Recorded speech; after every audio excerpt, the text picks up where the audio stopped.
Well, also a veteran ain't gonna be trying to sneak out the bubble.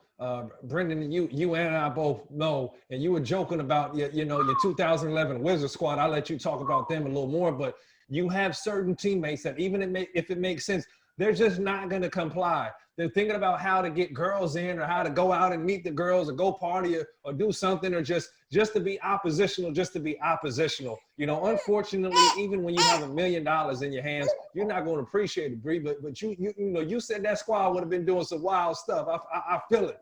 Hey, listen, there's no way my old school Wizard squad would have been able to go into the bubble.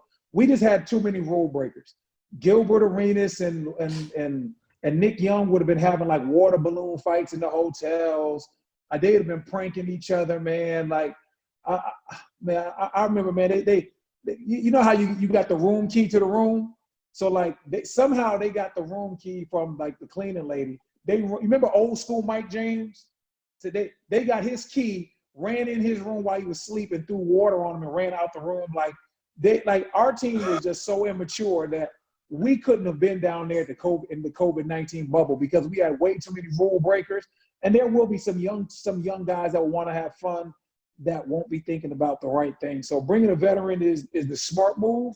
And I think that also you need guys that have experience because, if a guy gets COVID-19, Ryan, he's out for 14 days. And that's not the regular out for 14 days. That is 14 days of no physical activity. You're not going to tell me you're going to miss 14 days sitting on your butt and come back and be right back in shape. You have to play your way back into shape. Yeah. So it's going to be kind of problematic with everything they have going on down there. Yeah, Brandon, I heard that Instagram live between you two the other night about the Wizards team. I was laughing my butt off, and actually I was about to ask you that question. So was Gilbert Arenas the ringleader? Who was the ringleader of all the madness on those Wizards teams? Gilbert Arenas was clearly the ringleader of all the madness. And he got all our young guys to follow him. So like JaVale, Andray Blatche, Dominique McGuire, all those young guys were always following Gil. He was always doing something silly, whether it was, man, one time he took a dump in Andray Blatche's shoe, but he didn't just put it in his shoe. Hold on, what? Yeah, Gil took a dump in Blatche's shoe. And what he did was he went into the stall. He took Blatche's shoe, and you know how you got like the arch supports and stuff. He took that and lifted it up, and then he put the boo boo underneath, and then put the thing back on top. So like it wasn't like Andre knew right away that he had boo boo in his shoe. That's his worst stunt. You said the shower was what? That's his worst stunt, bro. That's his worst stunt. This sounds like the worst one. Gilbert, all like.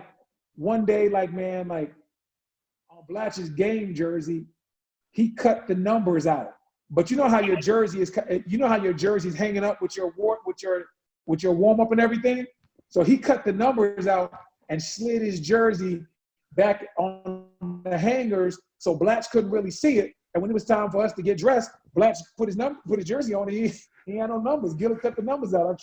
The team had to go get him a new jersey, man. So Gil was definitely the ringleader of the pranks, and he enjoyed torturing our young fellas.